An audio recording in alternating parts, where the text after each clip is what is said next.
Assalamualaikum warahmatullahi wabarakatuh. Perkenalkan, nama saya Meli Ratnasari Rahab, Prodi Vokasional Informatika 4A, NPM 2015-0052. Baik, dalam video kali ini saya akan menjelaskan mengenai jaringan komputer, yaitu pengertian OSI layer. Open System Interconnection atau OSI adalah model referensi yang diciptakan dari sebuah kerangka yang bersifat konseptual.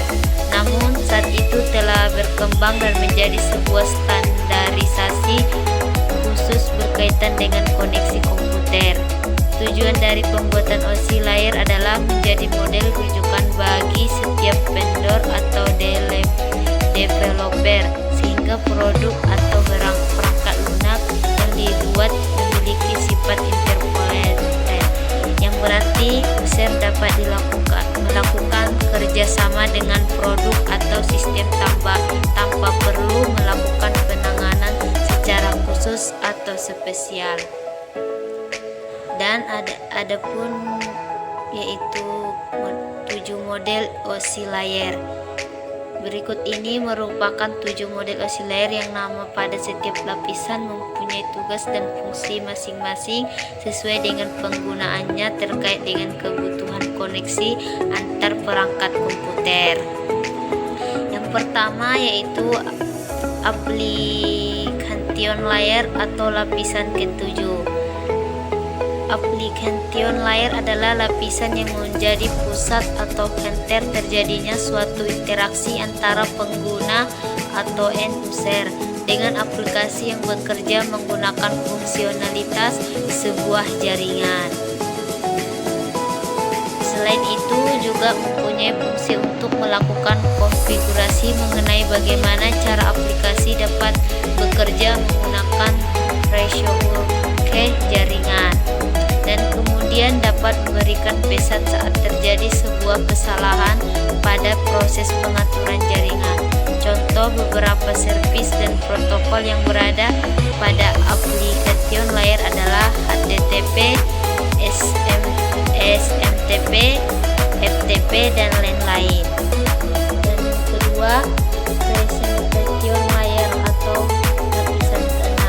Lapisan ke-6 adalah presentation layer di mana mempunyai fungsi untuk mentransmisikan format data yang akan ditransmisikan oleh aplikasi melalui jaringan ke dalam format yang dapat ditransmisikan oleh sebuah jaringan. Pada layer ini, data juga akan terenkripsi dan dekripsi melalui sistem. Contoh protokol yang berada pada presentation layer adalah MIME, SSL, TLC, dan lain sebagainya. Dan yang ketiga, session layer atau lapisan ke-5. Session layer merupakan lapisan yang berfungsi untuk mendefinisikan bagaimana sebuah koneksi dapat dibuat, dikelola, dan dikembangkan. Contoh protokol yang berada pada session layer adalah NPS, SMB, RTP, dan lain-lain. Yang keempat, transport layer atau lapisan keempat. Transport layer mempunyai fungsi untuk memecah data menjadi paket-paket data serta memberikan nomor urut untuk setiap paketnya, sehingga nantinya dapat disusun kembali saat sampai pada tujuan. Pada layer ini juga menentukan protokol yang akan digunakan untuk mentransmisikan data seperti protokol TCP. Dan yang kelima, network layer atau lapisan ketiga. Tugas ini, network layer adalah membuat header untuk paket yang berisi informasi IP atau internet protokol, baik IP pengiriman atau IP tujuan data. Pada suatu kondisi, network layer juga melakukan proses routing melalui internet working dengan menggunakan bantuan router dan switch pada layer ketiga. Dan keenam, data link layer atau lapisan ke-6. Lapisan kedua, Pada data link layer memiliki tugas untuk menentukan setiap bit data dikelompokkan menjadi format yang disebut dengan frame. Pada level ini juga terjadi koreksi kesalahan flow control, penyelamatan hardware atau perangkat keras, atau seperti halnya pada MAC unrest atau media access control unrest. Dan yang terakhir 7, physical layer atau lapisan ke-1. Dan model LC layer terakhir dan yang paling utama adalah physical layer. Fungsinya adalah untuk mendefinisikan media transmisi jaringan, sinkronisasi bit, metode pensignalan, serta membangun arsitektur jaringan seperti pengkabelan dan topologi jaringan. Pada tahapan atau level ini juga mendefinisikan mengenai bagaimana semua NIC atau Network Interface Card dapat berinteraksi secara langsung dengan media kabel dan perangkat radio. Untuk setiap pengiriman data melalui tiap layer dapat dianalogikan setiap Anda mengirim surat.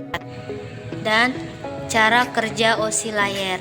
Untuk memahami cara kerja dari OSI layer tersendiri, Anda dapat membayangkan dengan tahapan dengan mengirim surat. Agar surat sampai kepada penerima dengan baik dan tepat, maka harus melewati berbagai tahapan pengiriman sesuai dengan prosedur yang telah ditetapkan sebelumnya. Berikut ini merupakan beberapa penjelasan mengenai cara kerja OSI layer. Yang pertama, application layer akan mengirimkan data yang dikirim pengguna kepada perangkat komputer penerima data. Kedua, pada presentation layer terjadi konversi email menjadi sebuah format jaringan. Ketiga, pada session layer akan membentuk sesi perjalanan data hingga seluruh proses pengiriman data selesai dilaksanakan. Yang keempat, di dalam transport layer pengirim melakukan pemecahan data. Yang kelima, network layer membuatkan sebuah alamat sehingga dapat menuntut dan mengarahkan data sehingga sampai pada tujuan yang benar. Selanjutnya, di dalam data link layer akan melakukan pembentukan data menjadi bentuk teramen serta alamat fisik. Dan pada lapisan utama, tempatnya physical layer, data akan dikirim melalui medium atau perantara jaringan menuju lapisan transport penerima. Langkah yang terakhir, alur jalannya proses akan berbalik dari physical layer menuju application layer. Nantinya akan mengarah pada jaringan komputer penerima. Dan selanjutnya pengertian TCP atau IP. TCP atau IP atau Transmission Control Protocol, Internet Protocol, juga disebut sebagai Internet Protocol Suite, adalah sistem komunikasi inter wide web yang memungkinkan setiap perangkat yang terhubung ke internet untuk berkomunikasi dengan setiap perangkat lainnya secara bersamaan. Ini pada dasarnya adalah sintaksis bahasa terkomputerisasi yang diinstal pada setiap komputer, baik untuk jaringan publik, internet maupun pribadi, internet dan ekstern. Perkembangan protokol ini telah memungkinkan internet dan sebagai hasilnya perdagangan online tumbuh dengan cepat. TCP dan IP pada awalnya dikembangkan oleh Departemen Pertahanan atau DoD untuk menghubungkan sejumlah jaringan yang berbeda dari berbagai vendor ke dalam jaringan-jaringan yang disebut internet. Keberhasilannya didasarkan pada penyediaan layanan seperti transfer file, surat elektronik, dan logon jarak jauh di sejumlah besar sistem klien dan server. Beberapa komputer ini departemen kecil dapat menggunakan TCP atau IP bersama dengan protokol lain. pada suatu jaringan area lokal atau LAN. Komponen IP menyediakan perutean dari departemen ke jaringan perusahaan, lalu ke jaringan regional, dan akhirnya ke internet global. TCP atau IP sangat kuat dan secara otomatis akan pulih dari node atau kegagalan saluran telepon karena pemulihan otomatis.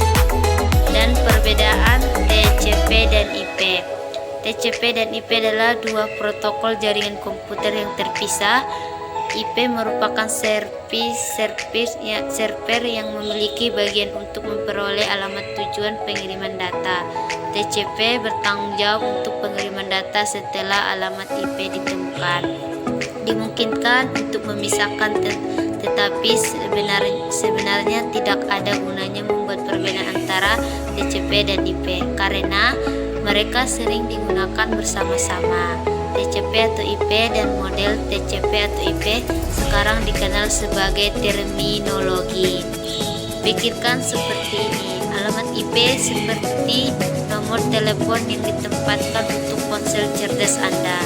TCP adalah sebuah teknologi yang membuat telepon berdering dan yang memungkinkan Anda berbicara dengan seseorang di telepon lain. Mereka berbeda satu sama lain, tetapi mereka juga tidak berarti tanpa satu sama lain. TCP dan IP adalah protokol terpisah yang bekerja sama untuk memastikan data dikirimkan ke tujuan yang diinginkan dalam jaringan. IP memperoleh dan mendefinisikan alamat-alamat IP, aplikasi atau perangkat yang harus dikirimi data. TCP kemudian bertanggung jawab untuk mengangkut dan merutekan data melalui arsitektur jaringan, memastikannya dikirimkan ke aplikasi atau perangkat tujuan yang telah ditentukan oleh IP. Dengan kata lain, alamat IP mirip dengan nomor telepon yang ditetapkan ke smartphone. TCP adalah versi jaringan komputer dari teknologi yang digunakan untuk membuat telepon pintar berdering dan memungkinkan penggunaannya untuk berbicara dengan orang yang memanggilnya. Kedua protokol sering digunakan bersama-sama dan saling mengandalkan agar data memiliki tujuan dan mencapainya dengan aman. Itulah sebabnya proses ini secara teratur disebut sebagai TCP atau IP. Dan adapun model TCP atau IP, itu model TCP IP mendefinisikan bagaimana perangkat harus mengirimkan data ini antara mereka dan memungkinkan komunikasi melalui jaringan dan jarak yang jauh. Model mewakili bagaimana data dipertukarkan dan diatur melalui jaringan. Ini dibagi menjadi 4 layer yang menetapkan standar untuk pertukaran data dan memiliki bagaimana data ditangani dan dikemas saat dikirimkan antara aplikasi, perangkat, dan server. 4 layer model TCP adalah sebagai berikut. Yang pertama, layer data link. Layer data link mendefinisikan bagaimana data harus dikirim, menangani tindakan fisik, mengirim dan menerima data, dan bertanggung jawab untuk mentransmisikan data antara aplikasi atau perangkat di jaringan. Ini termasuk mendefinisikan bagaimana data harus diberi sinyal oleh perangkat keras dan perangkat transmisi lain di jaringan, seperti driver perangkat komputer, kabel Ethernet, kartu antarmuka jaringan atau etnis, atau jaringan nirkabel. Ini juga disebut sebagai lapisan tautan, lapisan akses jaringan, lapisan antarmuka jaringan, atau lapisan fisik, dan merupakan kombinasi dari lapisan tautan fisik dan data dari model Open System Interconnection atau OSI yang menstandarisasi fungsi komunikasi pada komputasi dan telekomunikasi sistem. Dan yang kedua, layer internet. Layar internet bertanggung jawab untuk pengiriman paket dari jaringan yang mengendalikan pergerakan mereka di seluruh jaringan untuk memastikan mereka mencapai tujuan mereka. Ini menyediakan fungsi dan prosedur untuk mentransfer urutan data antara aplikasi dan perangkat di seluruh jaringan. Dan yang ketiga, layer transport. Layer transport bertanggung jawab untuk menyediakan koneksi data yang solid dan andal antara aplikasi atau perangkat asli dan tujuan yang dimaksudkan. Ini adalah tingkat di mana data dibagi menjadi paket dan diberi nomor untuk membuat urutan. Layer transport kemudian menentukan beberapa banyak data yang harus dikirim, kemana harus dikirim, dan berapa kecepatannya. Ini memastikan bahwa paket data dikirim tanpa kesalahan dan secara berurutan dan memperoleh pengakuan bahwa perangkat tujuan telah menerima paket data. Dan yang terakhir yaitu layer aplikasi. Layer aplikasi mengacu pada program yang membutuhkan TCP atau IP untuk membantu mereka berkomunikasi satu sama lain. Ini adalah tingkat yang biasanya berinteraksi dengan pengguna, seperti sistem email dan platform pesanan. Ini menggabungkan sesi presentasi dan layar aplikasi dari model OSI. Baik, cukup sekian dari saya. Kalau ada yang salah, saya mohon maaf. Assalamualaikum warahmatullahi wabarakatuh.